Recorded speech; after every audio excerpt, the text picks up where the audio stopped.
Bonjour, un gros mouvement se prépare. Mais à quoi faut-il s'attendre? C'est ce que nous allons voir dans l'analyse du jour. Mais avant de commencer, n'oubliez pas de vous abonner, de mettre un petit pouce bleu et de laisser un commentaire. Alors on va se diriger tout de suite vers la cryptomap. Alors on va déjà regarder la tête sur la semaine entière vu qu'on est une nouvelle semaine. Donc on a quelques belles performances cette semaine malgré une semaine de baisse. Eh bien, on a quelques altcoins qui tirent leur épingle du jeu. Donc, on a EFI, on a X, AR, Luna, qu'on va analyser aujourd'hui, Avax, Matic, One et HBAR pour les grands gagnants. Sinon, le reste, c'est plutôt du rouge, hein, avec des grands perdants comme Gala, Xim, Crow, Hot, Mina, Nier, etc., etc. Voilà, donc, map plutôt mitigé en semaine.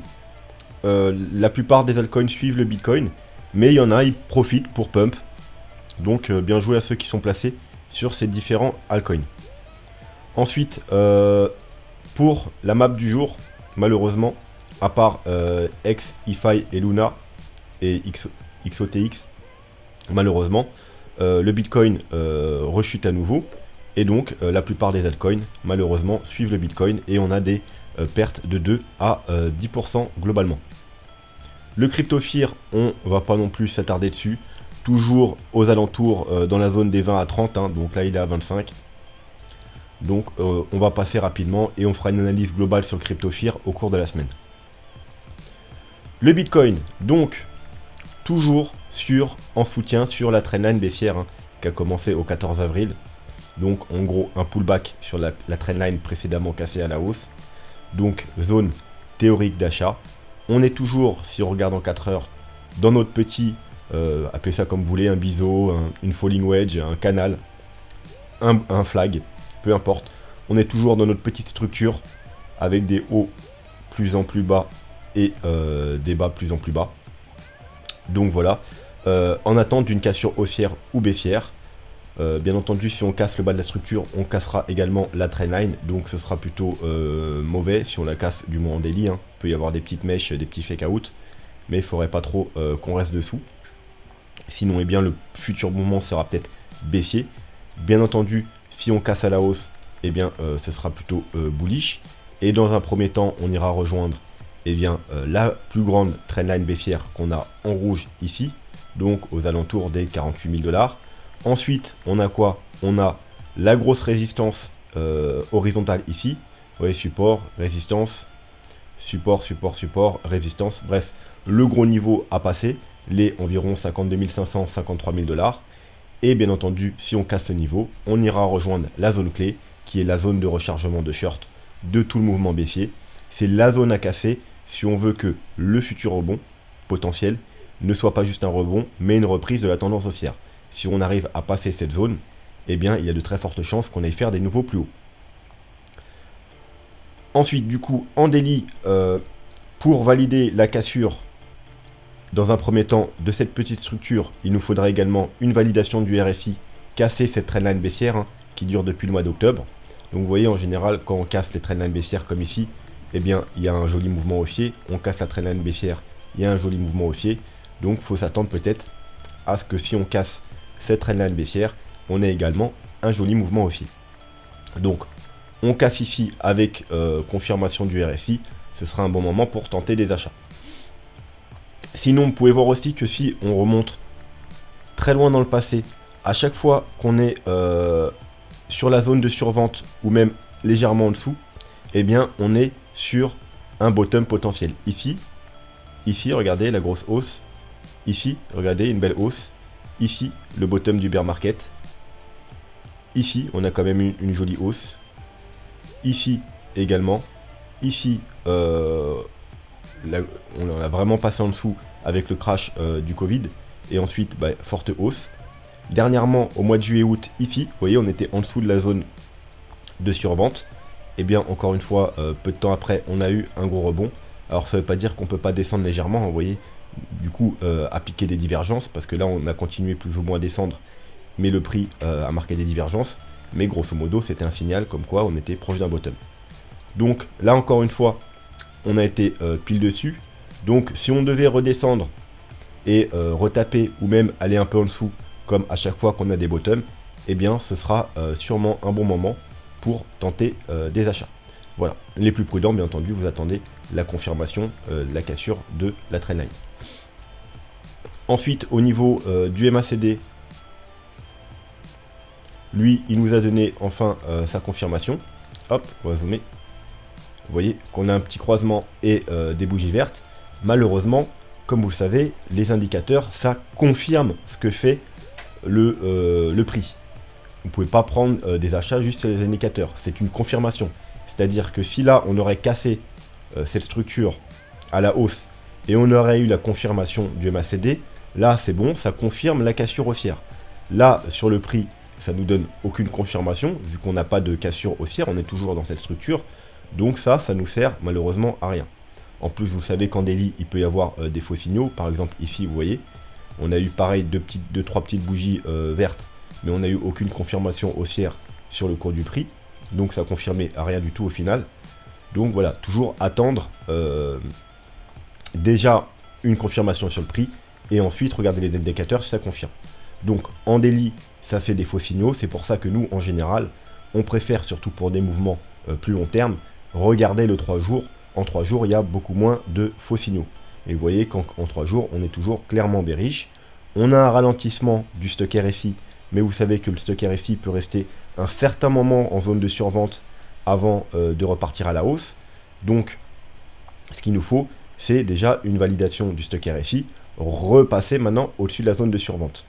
Comme ici, vous voyez, hop, on repasse, ou comme ici, quand on est repassé au-dessus de la zone de survente, on a des beaux mouvements haussiers, avec bien entendu confirmation du MACD. Voilà, donc pour l'instant, on est encore loin d'avoir ces confirmations. L'idéal, ce serait qu'on casse la structure bleue, ensuite qu'on casse cette grosse trendline baissière, avec validation du MACD et du stock RSI en 3 jours, et là, ça nous donnerait des fortes probabilités d'aller dans un premier temps, comme je vous ai dit, rechercher ce gros niveau, puis ensuite la zone de rechargement de short. Et là, après, on avisera. Pour le plan Elliott Wave, donc, il n'a pas changé. Hein. On est toujours potentiellement dans une correction en ABC, en flat, donc running flat. Pourquoi running? Qu'est-ce qu'une running flat par rapport à une flat classique? Une flat classique va rejoindre la vague B, va rejoindre les 0,90. C'est-à-dire légèrement en dessous du dernier sommet. Donc on fait un léger plus bas et ensuite on repart à la baisse. La running flat, c'est une correction très bullish, à tel point qu'elle fait un nouveau plus haut.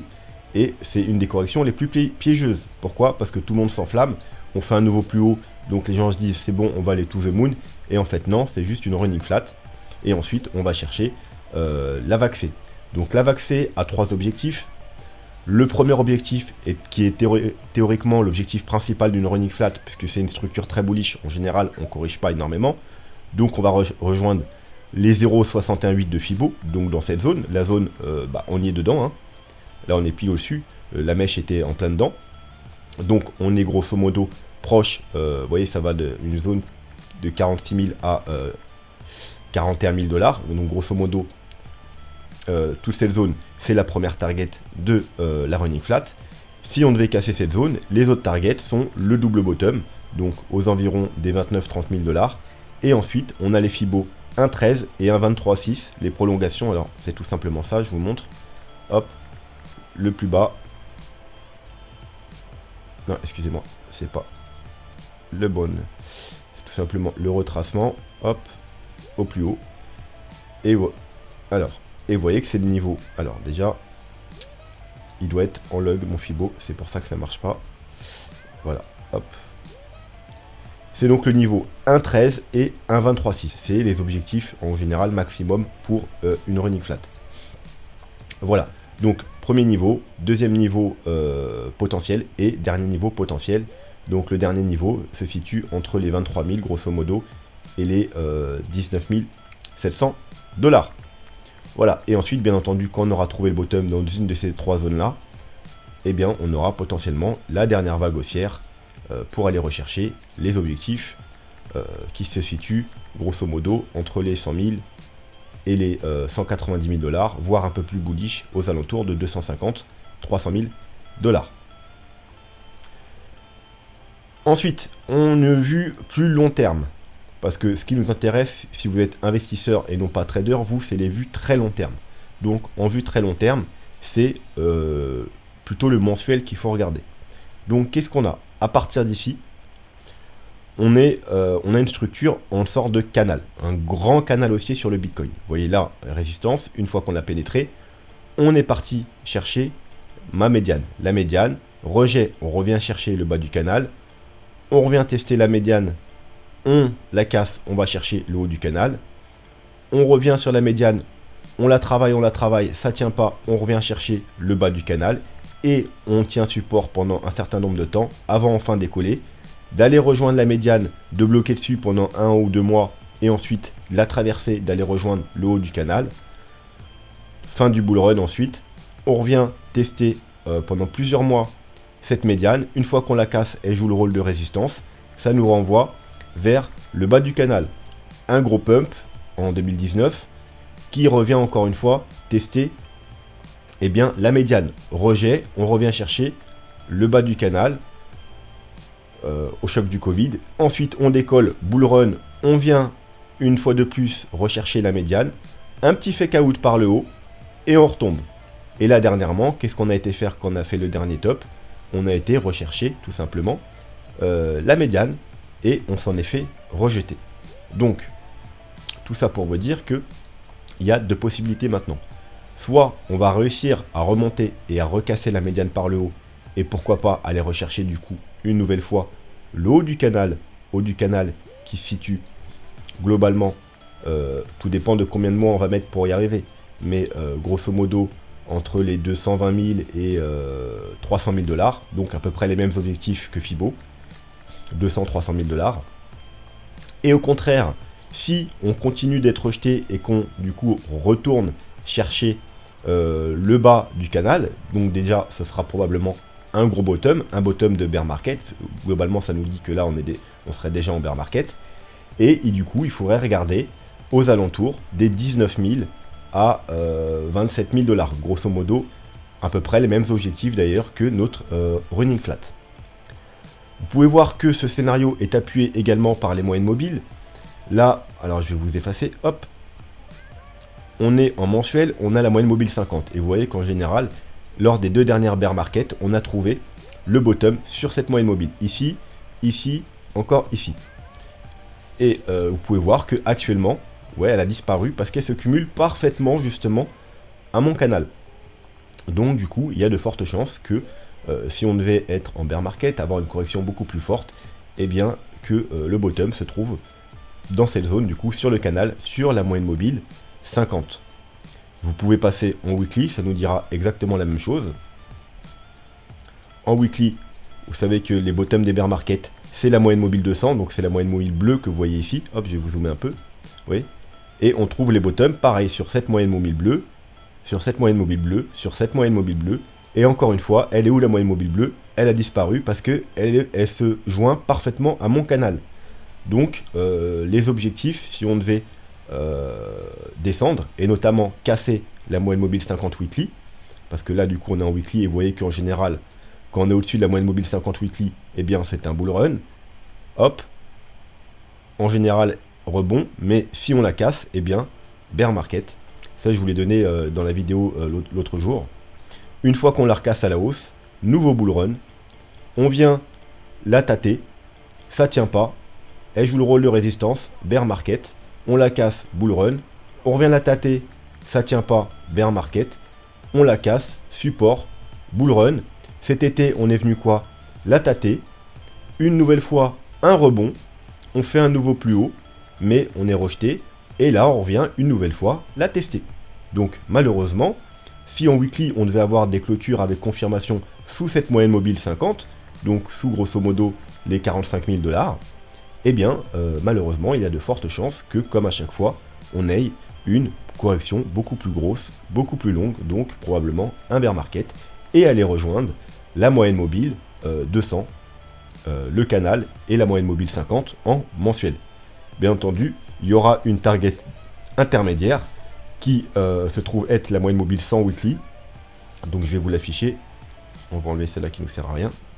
Voilà. Mais en général, vous pouvez voir que malheureusement, quand on casse la moyenne mobile 50, elle tient un petit peu, mais en général, elle casse.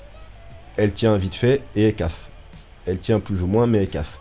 Voilà, donc je vais quand même vous dire, elle se situe aux alentours des 30 000 $. Donc voilà, le double bottom, vous savez que c'est aussi une des targets qu'on a d'ailleurs. Donc tout ça confirme, toutes ces targets se confirment l'une d'entre elles. Qu'on a une target intermédiaire aux alentours du double bottom, mais que, vous voyez, on l'a travaillé quand même pendant 3 mois, donc ça a tenu. Mais si on y retournait, malheureusement, il y a peu de chances que ça tienne. Pareil, la moyenne mobile 100, en général, après une chute comme ça, ça fait un petit rebond, mais après ça tient pas. Et il faudra chercher plutôt les achats de ce côté-là. Voilà, ça c'est pour la vue long terme. On va donc passer à l'Ethereum. Donc l'Ethereum, qu'est-ce qu'il nous raconte? Bah, pareil sur le Bitcoin, hein, on est dans une zone d'achat potentielle, c'est-à-dire un pullback, on va se mettre en daily, sur la trendline baissière, rose. On a également une trendline, hop, j'ai une petite alarme qui se met en route. Donc on ira voir ça plus tard. On a également une trendline baissière, comme vous voyez, rose. Donc le but du jeu, si vous n'avez pas fait vos achats aux nombreuses reprises où vous en avez eu l'occasion, eh bien, ce sera tout simplement de attendre la cassure de cette trendline, voire de la grosse résistance qu'on trouve ici. Alors 2 secondes, je vais quand même couper le son parce que je sens que mon alarme va se redéclencher incessamment sous peu. Donc ça veut pas. Bon, c'est pas grave, on va faire comme ça. Donc voilà, donc les plus prudents, vous attendez qu'on casse cette trendline, voire la grosse résistance, hein, la ligne bleue ici, vous voyez, qui a joué résistance, support, support, support, support, support. Maintenant, on est en dessous, hein. Donc c'est les 3900, allez, grosso modo les 4000 $, avant de prendre une décision. Est-ce qu'on a, pareil que sur le Bitcoin, une trendline sur RSI? Peut-être, mais un peu moins propre. On a une petite trendline, voilà, pareil, hein, voilà. Oh non, elle est plutôt propre également. Voilà, vous pouvez également attendre pour confirmation la cassure de la trendline sur le RSI. Et bien évidemment, niveau du MACD, c'est pareil. Lui en daily, contrairement au Bitcoin, il n'a pas encore validé, hein. Donc si on casse ce niveau-là avec confirmation daily, ce sera déjà un bon signal d'achat. Et bien entendu, ensuite, ce qu'on voudra voir, comme sur le Bitcoin, c'est pour une confirmation plus long terme, c'est le MACD stock RSI en 3 jours. Maintenant, on va passer à Luna. Luna. Donc, qu'est-ce qui se passe sur Luna? Je vais juste aller, je vais mettre pause 2 secondes, je vais aller éteindre l'alarme, sinon ça va sonner toutes les 2 minutes. Ok, me revoilà. Voilà, c'était juste ma petite alarme pour me dire qu'on a cassé cette petite trendline baissière, hein, comme à chaque fois. Ici, en général, vous voyez que on part toucher le bas. Trendline baissière, quand on la casse, en général, on va rejoindre le haut. Et moi, vous savez que j'ai pris des trades ici avec profit ici, trade ici avec profit ici, trade ici avec profit ici dernièrement. Et encore une fois, bien entendu, ce matin, j'ai encore tenté trade ici. Et si on rejoint la ligne bleue, je prendrai des petits profits. Et ensuite, bien entendu, je laisse ouvert au cas où on casse, hein, parce que c'est l'objectif. Pourquoi je prends des trades à chaque fois ici? C'est pas pour viser ici. Bien entendu, je prends des profits parce que pour sécuriser le trade, pour que pas avoir fait un trade dans le vent. Et tout de suite je mets mon stop au point d'entrée pour quand ça redescend ne pas perdre. Mais globalement mon objectif c'est quand même d'essayer de choper le futur mouvement haussier, la cassure de cette trendline si on a une cassure. Bien entendu après pourquoi pas je reprendrai un autre trade en plus à la cassure de cette trendline. Mais grosso modo voilà pourquoi j'achète à chaque fois sur les bas et je prends mes profits sur le haut. Donc là, si à la prochaine bougie, on valide la cassure de cette trendline, on ira potentiellement rejoindre le haut. Encore une fois, je prendrai des profits. Et si on casse à la hausse, eh bien, ce sera très très bien pour mon trade. Et peut-être même j'en ouvrirai un nouveau. Bref, on avait dit Luna. Donc Luna, qu'est-ce qu'on a? On a une trendline haussière, long terme. Donc je vous l'avais déjà donné lors de la précédente analyse. Ceux qui tradent le Luna ou qui achètent du Luna sur KuCoin, vous avez eu une très belle opportunité depuis la dernière vidéo. Vous avez dit tout pullback sur cette trendline et un niveau potentiel d'achat. Et regardez ce qu'on a fait. On est venu chercher parfaitement le 29 novembre, tout simplement, la trendline. Alors, je dis ceux qui traitent sur KuCoin parce que cette grosse mèche n'apparaît pas sur tous les échangeurs. Donc, ceux qui sont sur KuCoin, vous avez eu le droit à des soldes, hein, un Luna à 29-30 $. Mais si vous êtes sur Binance ou autre, on n'est pas descendu aussi bas. Malheureusement, vous n'avez pas eu cette opportunité. Bref, vous avez eu quand même l'opportunité d'acheter pendant plusieurs mois, donc pendant presque 3 mois, sur ce gros support. Vous voyez, on a travaillé ce support pendant plusieurs mois. Vous avez eu tout un tas d'opportunités d'acheter ce support avec un petit stop un peu en dessous ou sous la trendline.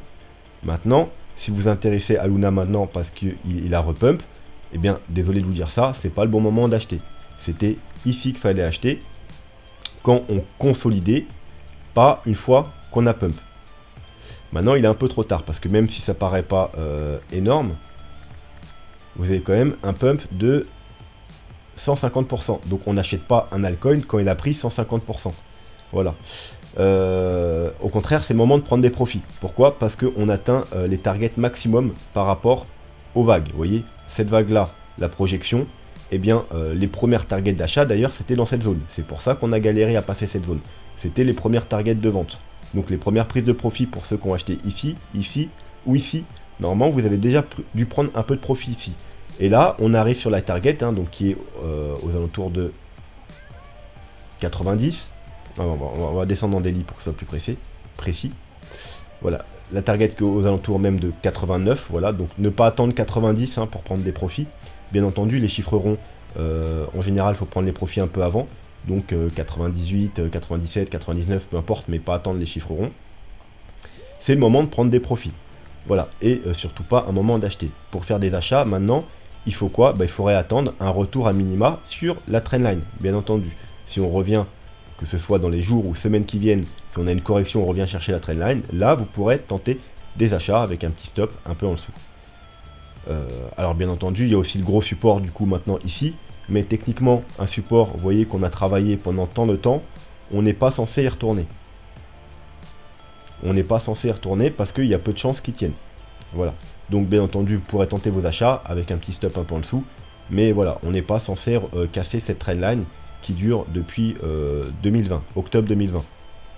Sinon, en général, si on casse cette trendline, c'est que le mouvement entamé ici, donc le mouvement haussier, il est potentiellement terminé et qu'on va devoir retracer tout ce mouvement. Donc sûrement, on aura une forte correction et on va pas s'arrêter ici. Donc, pullback sur la trendline, bon moment pour tâter des achats. Pullback ici, vous pouvez, mais c'est plus risqué parce qu'on sera sous la trendline et on risquerait d'aller beaucoup plus bas. Voilà, au niveau du RSI, qu'est-ce qu'on a weekly? Grosse divergence baissière, hein, normal, hein, vous voyez, on est dans une vague 1, 2, 3, la vague 3 fait un plus haut par rapport à la vague 1, 4 et 5, donc on est dans la dernière vague haussière, donc voilà, probablement même, excuse-moi, vers la fin, on n'est pas au début hein, de la dernière vague haussière, hein, si on serait ici, je vous dirais encore, vous pouvez faire des achats ici également, mais là, on a quand même fait du chemin depuis le début de cette dernière vague, vague 5, donc c'est vraiment pas un bon moment pour commencer vos achats sur Luna. C'est le bon moment pour commencer à prendre vos profits. Donc, vous prenez vos profits là, aux alentours des 85-90. Bien entendu, après, il n'y a plus de target. Hein, c'est la target maximale par rapport au Fibo. Donc ensuite, il faut vous débrouiller par vous-même et prendre vos profits, par exemple, tous les 10 $, tous les 20 $, ça dépend. Faites des paliers, faites 5, 10 paliers. Et voilà, c'est comme vous voulez. Par exemple, vous avez pris vos profits. Allez, admettons que vous voulez sécuriser, prendre vos profits maintenant autour des 80 $. Après, vous pouvez prendre vers les 90, 100, 110, 120, 130, etc., etc. Pour les plus gourmands, tous les 20 $, mais c'est plus risqué. Le mieux, c'est de faire le plus de paliers possible. Donc 10 paliers, par exemple, en commençant de 80 $ jusqu'à 180 $, je pense que c'est pas mal. Bien entendu, si vous pensez qu'il va aller à 1000 $, dans ce cas-là, faites vos paliers jusqu'aux 1000 $. Mais je pense que déjà, si vous avez une target de 200 $ et que vous faites des paliers tous les 10 $ jusqu'aux 200 $, ça pourrait être déjà plutôt sympa. Voilà. Ensuite, pareil, hein, vous pouvez faire des paliers si jamais on casse la structure. Hein. Même un gros palier si on casse la structure. Hein, si on casse cette trendline, vous pouvez également sortir un morceau au cas où on aille beaucoup plus bas. Voilà. Et ce sera tout pour le Luna. On a quand même une petite... Hop, regardez. Peut-être une trendline comme ça. Voilà. Donc, cassure de cette trendline, si on valide en même temps en weekly la cassure de cette trendline en RSI, voilà, ça vous dit peut-être qu'il faut sortir un peu de Luna, prendre vos profits, parce qu'on risque d'aller beaucoup plus bas. Et on va terminer par le Veracity. Du coup, alors lui, contrairement au Luna, on a déjà cassé la structure, la trendline haussière. On a atteint également des objectifs, les tout premiers objectifs, hein. Donc normalement, vous avez dû prendre un peu de profit aux alentours des 0,70, allez, 0,08 centimes. Maintenant, on s'approche de potentiel niveau d'achat, c'est-à-dire que là, on a un gros support, vous voyez, résistance, support, support. Mais encore une fois, on n'est pas censé retourner directement ici. On est un peu comme dans la même situation sur le Bitcoin, hein. Ce serait le bottom du mois de mai, juin, juillet, les vacances. On va revenir tester peut-être ce bottom. Alors, il y a également, en plus d'être un support horizontal, vous voyez que si on prend toute la hausse, j'ai mis un Fibo, alors en log, hein, vu que c'est un gros time frame, le Fibo 0,236, donc effectivement il y a un niveau important autour des 0,2 centimes, 0,2 centimes, 0,2, 0,25 centimes. Moi je serais pas chaud pour tenter quand même. Voilà, on a cassé la trendline, on a atteint des targets. C'est tentable, mais moi je tenterai pas le coup. Ensuite, on a le 0,382 qui se situe aux alentours des 1 centime. Donc vous voyez également un niveau de support important. C'est même le bottom de cet été. Et ouais, d'ailleurs je disais une connerie, hein, c'était pas le bottom par rapport au Bitcoin de cet été, mais le bottom qu'on a eu en intersaison au mois de septembre. Mais bref, vous avez compris. Grosso modo, on est à peu près dans le même... Depuis ici, on fait à peu près la même chose que sur le Bitcoin sur Round. Donc voilà, c'est pareil que sur le Bitcoin, hein. Le Bitcoin, lui, il n'a pas encore validé la cassure de la trendline, mais ça ne saurait tarder. Lui, il a déjà validé. On s'approche d'un bottom potentiel. Donc pourquoi pas, si vous voulez faire vous avez à tout prix du Vera, vous voulez faire du DCA. Si on vient là, vous en achetez un peu. Si on vient là, vous en achetez un peu. Si on vient là, vous en achetez un peu, etc. etc. Mais voilà, moi, je serais pas trop chaud pour, dans l'heure actuelle, acheter du VRA. J'attendrai des confirmations haussières. C'est-à-dire, dans un premier temps, comme sur le Bitcoin, la cassure de la trendline baissière du RSI qu'on trouve ici. Et bien entendu, si vous cumulez ça avec un MACD, c'est encore mieux. Donc en 3 jours, hein, parce que là, sur les altcoins, il vaut mieux attendre des confirmations 3 jours. Vous voyez que pour l'instant, c'est depuis ici qu'on a eu la confirmation baissière. Donc vous voyez, grosso modo, ici même, voilà, la première bougie rouge, le 15 novembre. Ici, vous avez eu confirmation baissière. Voilà. Donc vous pouviez sortir, ou si vous vouliez attendre confirmation à graphique, et bien vous vous attendiez cette première bougie clôturée en dessous de la trendline, donc aux alentours de 0,06, et ça vous aurait économisé une baisse de 50%. Voilà. Donc confirmation baissière en 3 jours, confirmation baissière sur la structure. Voilà, on sort et on rentre quand on a les confirmations haussières. Pour l'instant, rien n'est fait, donc vaut mieux attendre un peu. À la rigueur, hein, passer dans les petits time frames, voir si on a une confirmation. Là, on a une confirmation pas validée encore, elle sera validée à la clôture de ce soir. Mais également, vous mettez une trendline, hein, pareil, parce que je pense qu'on a une belle trendline ici. Voilà, donc il faudra aussi également qu'on casse cette trendline haussière, baissière, excusez-moi. Mais pour l'instant, voilà, c'est acheter un couteau qui tombe, hein.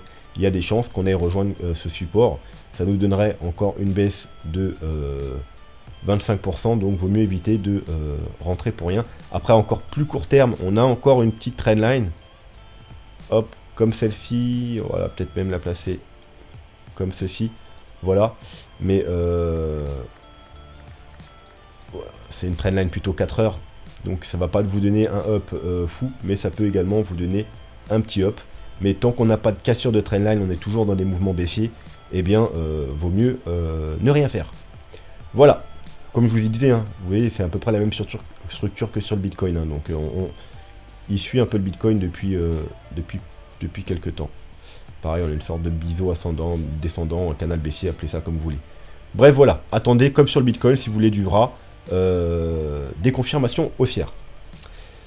Et sur ce sera tout pour aujourd'hui. Moi, je vous retrouve du coup demain. N'hésitez pas à aller regarder la vidéo de gaming de ce week-end, Bomb Crypto. Pour ceux qui comprennent rien aux vagues d'Elliott, il y a un tuto qui est disponible sous chaque vidéo ou dans l'onglet playlist sur les vagues d'Elliott pour comprendre les analyses sur les vagues d'Elliott. J'ai également rajouté un dossier gaming avec toutes les vidéos gaming et le dossier sur la fin du bull run avec la dernière vidéo que j'ai fait pour vous dire qu'est-ce qui nous dira quand c'est la fin du bull run. C'est cette vidéo là, voilà, publiée il y a 11 jours. Sur ce, je vous dis à demain et je vous souhaite une bonne soirée. Tchuss.